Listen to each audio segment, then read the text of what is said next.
ಚುನಾವಣೆ ವಿಚಾರ ಮತ್ತು ಒಂದ್ ಕಡೆ ಅಸಹ್ಯ ಅನಿಸುವಂತ ಏಸ್ಗೆ ಅನಿಸುವಂತ ಈ ಒಂದು ಪೆಂಡ್ರೈವ್ ವಿಚಾರವನ್ನ ಸೈಡಿಗಿಟ್ಟು ನೋಡೋದಾದ್ರೆ ತುಂಬಾ ಖುಷಿಯ ವಿಚಾರ ರಾಜ್ಯಕ್ಕೆ ಅಂತ ನಾವು ನೋಡೋದಾದ್ರೆ, ರಾಜ್ಯಕ್ಕೆ ಮಳೆಯ ವಿಚಾರಕ್ಕೆ ಸಂಬಂಧಪಟ್ಟಂತೆ ನಾವು ನೋಡೋದಾದ್ರೆ ಇಲ್ಲಿ ಇನ್ನೂ ಕೂಡ 5 ದಿನ ರಾಜ್ಯದಲ್ಲಿ ಉತ್ತಮ ಮಳೆ ಆಗುವಂತ ಸಾಧ್ಯತೆ ಇದೆ.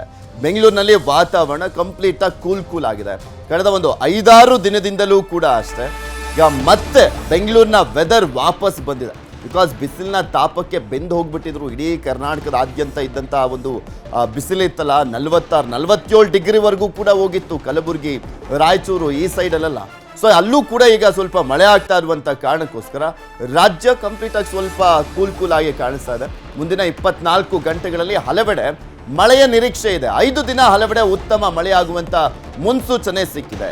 ಮಳೆ ಶುರುವಾಗಿದ್ದು ರೈತರ ಮೊಗದಲ್ಲಿ ಸಂತಸ, ಹಾಗೆ ಜನರ ಮೊಗದಲ್ಲೂ ಕೂಡ ಅಷ್ಟೇ. ಬಿಕಾಸ್ ಒಂದ್ ಕಡೆ ಈ ಒಂದು ಬಿಸಿಲಿನ ತಾಪದಿಂದ ಪಾರಾಗಬೇಕಾಗಿತ್ತು.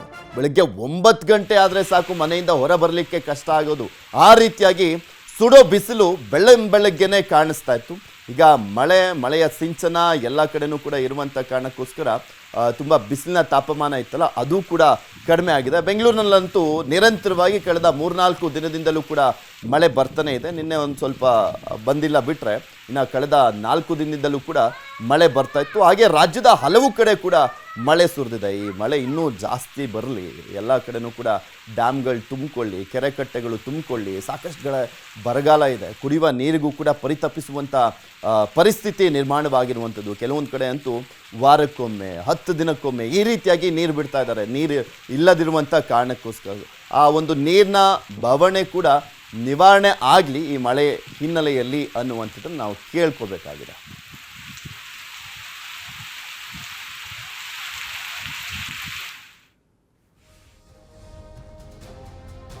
ಒಂದ್ ಕಡೆ ಮಳೆ ಶುರುವಾಗಿದೆ, ಮತ್ತೊಂದ್ ಕಡೆ ಇನ್ನೂ ಕೂಡ ನೀರಿಗೋಸ್ಕರ ಸಾಕಷ್ಟು ಕಡೆ ಹಾಹಾಕಾರ ಇರುವಂಥದ್ದು. ಅದರಲ್ಲೂ ಸ್ಪೆಷಲಿ ಬೆಳಗಾವಿಯಲ್ಲಿ ಹನಿ ಕುಡಿಯುವ ನೀರಿಗೂ ಕೂಡ ಹಾಹಾಕಾರ ಇದೆ. 15 ತಾಲೂಕುಗಳಲ್ಲಿ ನೀರಲ್ಲದೆ ಬತ್ತಿ ಹೋಗಿದ್ದಾವೆ ಕೆರೆಗಳು ಮತ್ತೆ ನದಿಗಳು. ಹೇಳ್ತಾ ಇದ್ನಲ್ಲ, ಮಳೆಗೋಸ್ಕರ ತುಂಬ ನಿರೀಕ್ಷೆಯನ್ನ ಇಟ್ಕೊಂಡು ಸಾಕಷ್ಟು ಕಡೆ ಪೂಜೆ, ಹೋಮ, ಹವನವನ್ನ ಮಾಡ್ತಾ ಇದ್ರು. ಜನರು ಯಾವಾಗ ಮಳೆ ಬರುತ್ತಪ್ಪ ಅಂತ ಪ್ರಾರ್ಥನೆ ಮಾಡುವಂತ ಪರಿಸ್ಥಿತಿ ಇತ್ತು. ಕುಡಿಯುವ ನೀರಿಗೋಸ್ಕರ ಹಾಹಾಕಾರ ಇತ್ತು. ಸಚಿವೆ ಲಕ್ಷ್ಮೀ ಹೆಬ್ಬಾಳ್ಕರ್ ಕ್ಷೇತ್ರದಲ್ಲೂ ಕೂಡ ಅಷ್ಟೇ ನೀರಿಗೋಸ್ಕರ ಜನರು ಪರದಾಟವನ್ನ ಮಾಡ್ತಾ ಇದ್ದಾರೆ. ಸಚಿವರೇ ಇರಲಿ, ಶಾಸಕರೇ ಇರಲಿ, ಕೇಂದ್ರ ಸಚಿವರೇ ಇರಲಿ ಅಥವಾ ಮುಖ್ಯಮಂತ್ರಿಗಳೇ ಇರಲಿ, ಬರಗಾಲ ಅಂತ ಬಂದಂಥ ಸಂದರ್ಭದಲ್ಲಿ ಎಲ್ಲ ಕಡೆನೂ ಕೂಡ ನೀರಿಗೋಸ್ಕರ ಪರದಾಟ ಇದೆ. ಅದೇ ರೀತಿಯಾಗಿ ಬೆಳಗಾವಿಯ ಗ್ರಾಮಾಂತರ ವಿಧಾನಸಭಾ ಕ್ಷೇತ್ರದಲ್ಲೂ ಕೂಡ ಅಷ್ಟೇ ಪ್ರತಿದಿನ 2 ಕಿಲೋಮೀಟರ್ ದೂರದಿಂದ ಕುಡಿಯುವ ನೀರನ್ನ ತರಬೇಕಾದಂಥ ಪರಿಸ್ಥಿತಿ ಇದೆಯಂತೆ. ವಾಹನಗಳ ಜೊತೆ ಕಾಲ್ನಡಿಗೆಯಲ್ಲಿ ಹೋಗಿ ನೀರನ್ನ ತರ್ತಾ ಇದ್ದಾರೆ ಜನ. ಬಡಾಲ ಅಂಕಲಗಿ ಗ್ರಾಮದ ಬಸವಂತ ನಾಯಕ ಜಮೀನಿನ ಬೋರ್ವೆಲ್ನಲ್ಲಿ ಸಿಗ್ತಾ ಇರುವಂಥ ಅಲ್ಪ ಸ್ವಲ್ಪ ನೀರನ್ನ ಹಿಡಿದು ತರ್ತಾ ಇದ್ದಾರೆ ಜನ. ನದಿ ಕೆರೆಗಳ ಜೊತೆ ಬೋರ್ವೆಲ್ಗಳು ಕೂಡ ಬತ್ತಿ ಹೋಗಿ ಭೀಕರ ಬರಗಾಲ ಎದುರಾಗಿದೆ. ಈ ಸಂದರ್ಭದಲ್ಲಿ ಸೂಕ್ತವಾಗಿ ಅಲ್ಲಿ ಸ್ಪಂದಿಸಬೇಕಾಗಿದೆ ತಾಲೂಕಿನ ಆಡಳಿತ. ಬಿಕಾಸ್ ಬರಗಾಲ ಅಂತ ಘೋಷಣೆ ಆದಾಗ ಕುಡಿಯುವ ನೀರಿಗೆ ಮೊದಲ ಆದ್ಯತೆ ಇರುತ್ತೆ. ಎಲ್ಲೆಲ್ಲಿ ಸಮರ್ಪಕವಾಗಿ ನೀರು ಸಿಗ್ತಾ ಇಲ್ಲ, ಕುಡಿಯುವ ನೀರಿಗೋಸ್ಕರ ಹಾಹಾಕಾರ ಇದೆ, ಅಲ್ಲಿ ಟ್ಯಾಂಕರ್ಗಳ ಮುಖಾಂತರ ಕುಡಿಯುವ ನೀರಿನ ವ್ಯವಸ್ಥೆಯನ್ನ ಮಾಡಿಕೊಡ್ಬೇಕು. ಆದರೆ ಅದು ಆಗ್ತಾ ಇಲ್ವಂತೆ ಬೆಳಗಾವಿಯಲ್ಲಿ. ಸಚಿವೆ ಲಕ್ಷ್ಮೀ ಹೆಬ್ಬಾಳ್ಕರ್ ಕ್ಷೇತ್ರದಲ್ಲಿ ನೀರಿಗೆ ಎಷ್ಟು ಮಟ್ಟಿಗೆ ಬರಗಾಲ ಇದೆ. ಬಡಾಲ ಅಂಕಲಗಿ ಗ್ರಾಮದ ಬಸವಂತ ನಾಯಕ ಜಮೀನಿಗೆ ಜನ ಹೇಗೆ ನೀರಿಗಾಗಿ ಮುಗಿ ಬೀಳ್ತಾ ಇದ್ದಾರೆ, ಬಂದವರಿಗೆಲ್ಲ ಬಸವಂತ್ ಹೇಗೆ ನೀರನ್ನ ಪೂರೈಸ್ತಾ ಇದ್ದಾರೆ ಅನ್ನುವಂಥದ್ರ ಬಗ್ಗೆ ನಮ್ಮ ಬೆಳಗಾವಿಯ ಪ್ರತಿನಿಧಿ ಚಂದ್ರಕಾಂತ್ ಸುಗಂಧಿ ಅಲ್ಲೊಂದು ಪ್ರತ್ಯಕ್ಷ ವರದಿಯನ್ನ ಕೊಟ್ಟಿದ್ದ ನೋಡ್ಕೊಂಬರೋಣ. ಬೆಳಗಾವಿ ಜಿಲ್ಲೆಯಲ್ಲಿ ಈ ಬಾರಿ ಭೀಕರ ಬರ ಆವರಿಸಿದ್ದು ಜನ ಕುಡಿಯುವ ನೀರಿಗಾಗಿ ಪರದಾಟ ಪಡುವಂಥ ಸ್ಥಿತಿ ಸದ್ಯ ನಿರ್ಮಾಣವಾಗಿದೆ. ನಾನೀಗ ಬೆಳಗಾವಿ ತಾಲೂಕಿನ ಬಡಾಲಂಕಲಗಿ ಗ್ರಾಮದಲ್ಲಿದ್ದೇನೆ. ಗ್ರಾಮದ ಜನ ನೋಡ್ಬೋದು ಬೆಳಗ್ಗೆ ಯಾವ ರೀತಿ ಕುಡಿಯುವ ನೀರಿಗಾಗಿ ಮುಗಿಬಿದ್ದಿದ್ದಾರೆ. ಇನ್ನು ಗ್ರಾಮದಲ್ಲಿ ಇರ್ತಕ್ಕಂಥ 20 ಬೋರ್ವೆಲ್ಗಳು ಸದ್ಯ ಬತ್ತಿ ಹೋಗಿರ್ತಕ್ಕಂಥದ್ದು. ಹೀಗಾಗಿ ಖಾಸಗಿಯವರ ಜಮೀನಿನಲ್ಲಿ ಏನು ಕುಡಿಯುವ ನೀರನ್ನು ತುಂಬೋಕೆ ಜನವನ್ನು ಮುಗಿಬೀಳ್ತಾರೆ. ಬೆಳಗ್ಗೆ 6ರಿಂದ 12ರವರೆಗೆ, ಸಂಜೆ 4ರಿಂದ ರಾತ್ರಿ 12ರವರೆಗೆ ಇಲ್ಲಿ ಖಾಸಗಿಯವರ ಬೋರು ಅಂದರೆ ಬಸವಂತ ನಾಯಕನವರ ಬೋರು ಸ್ಟಾರ್ಟ್ ಆಗುತ್ತೆ. ಆ ಸಂದರ್ಭದಲ್ಲಿ ಇಲ್ಲಿ ಬಂದು ನೀರು ತುಂಬಿಕೊಂಡು ಹೋಗುವಂಥದ್ದು ಗ್ರಾಮಸ್ಥರಿಗೆ ಅನಿವಾರ್ಯವಾಗಿದೆ. ಏನು ಗ್ರಾಮದಲ್ಲಿ ಯಾವುದೇ ರೀತಿ ನೀರಿನ ಲಭ್ಯತೆ ಇಲ್ಲ. ಹೀಗಾಗಿ ಗ್ರಾಮದ ಖಾಸಗಿ 1 ಕಿಲೋಮೀಟರ್ ದೂರದಿಂದ ನೀರನ್ನು ಕೊಡಗಳ ಮೂಲಕ ತುಂಬಿಕೊಂಡು ಹೋಗುವಂಥ ದೃಶ್ಯಗಳು ಇಲ್ಲಿ ಬೆಳಗ್ಗೆ ಸಾಮಾನ್ಯವಾಗಿರುತ್ತೆ. ಏನು ಈ ಕೆರೆಗಳು ಕೂಡ, ಈ ಗ್ರಾಮದಲ್ಲಿರ್ತಕ್ಕಂಥ ಕೆರೆಗಳು ಕೂಡ ಬತ್ತಿ ಹೋಗಿವೆ. ಏನು ನೀರು ತುಂಬೋದು ಈ ಒಂದು ಗ್ರಾಮಸ್ಥರಿಗೆ ಸದ್ಯ ಅನಿವಾರ್ಯವಾಗಿರ್ತಕ್ಕಂಥದ್ದು. ಈ ಬಗ್ಗೆ ಮಾತಾಡೋಕ್ಕೆ ಮಹಿಳೆಯರಿದ್ರೆ, ಅಮ್ಮ ಎಷ್ಟು ದಿನದಿಂದ ನೀರು ತುಂಬ್ತೀರಿ ಇಲ್ಲಿ? ನಿಮ್ಮೂರಾಗಿ ನೀರೇನಿಲ್ಲ? ಇಲ್ಲೇ ನೀರು ಸಿಗೋದ್ರಿ. ಕುಡಿಯಕ್ಕೆ ಎಷ್ಟು ಬೇಕು ನೀರು? 10 ಕೊಡ ಹೋಯ್ತೇವ್ರಿ ಕುಡಿಯಾಕಟ್ಟಾರ. ಇವ್ರೇನು ಯಾವಾಗಲೂ ಬಿಡ್ತಾರೆ? ಯಾವಾಗಲೂ ಬಿಡ್ತಾರ. ಏನಮ್ಮ? ಕಾಯ್ಮತ್ತಿದ ನೀರನ್ನ ಹೋಯ್ತೇವ್ರಿ ನಾವು. ಇಲ್ಲೇ ಮನ ನೀರು ಹೋಯ್ತೇವ್ರಿ. ಇವ್ರು ಬಿಡದ್ರೆ ನೀರ ಇಲ್ರಿ ನಮಗೆ.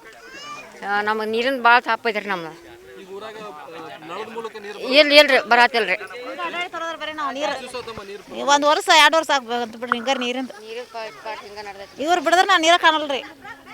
ಇಲ್ಲಿ ನೀರಿಂದ ನಮ್ಮ ಪುಣ್ಯ ಐತ್ರಿ. ಇಷ್ಟು ಏನಂತಂದ್ರೆ ಈ ಒಂದು ಗ್ರಾಮದ ಮಹಿಳೆಯರ ಮತ್ತು ನೋಡ್ಬೋದು ಸಾಕಷ್ಟು ಸಂಖ್ಯೆಯಲ್ಲಿ ಈಗ ಜನ ಒಂದು ನೀರಿಗಾಗಿ ಈಗ ಮುಗಿಬಿದ್ದಿರ್ತಕ್ಕಂಥದ್ದು. ಈ ಬಗ್ಗೆ ಮಾತಾಡೋಕ್ಕೆ ಈ ಜಮೀನಿನ ಮಾಲಕ ಬಸವಂತ ನಾಯಕ್ ಇದ್ದಾರೆ.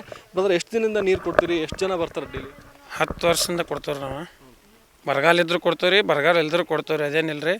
ಮತ್ತು ಯಾರ್ದೋ ಒಂದು ಮದುವೆ ಶಾವಿಗೆ ಅನ್ನೋದು ಅವ್ರು ತೀರ್ಕೊಂಡ್ರೆ ಅವ್ರು ನೀರು ಅಂದ್ರೆ ಅವ್ರು ಬೇಕಾದ್ರೆ ಎನಿ ಟೈಮ್ ಬಂದು ಟ್ಯಾಂಕ್ನಾಗ ನೀರು ಹೋಯ್ತಾರೆ ರೀ. ಮತ್ತು ಈ ಸದ್ಯ ಮೆಟ್ಟಿಗೆ ಊರೊಳಗೆ ನೀರೇ ಇಲ್ಲ ರೀ. ಸದ್ಯ ಮೆಟ್ಟಿಗೆ ಅರ್ಧ ಊರು ನಾವು ಹಿಡ್ದಂಗೆ ರೀ. ಅದೇನು ನಾವು ದೇವ್ರು ಕೊಟ್ಟಿದ್ದಾನೋ ನಾವು ಕೊಡತ್ತೇವೆ ರೀ.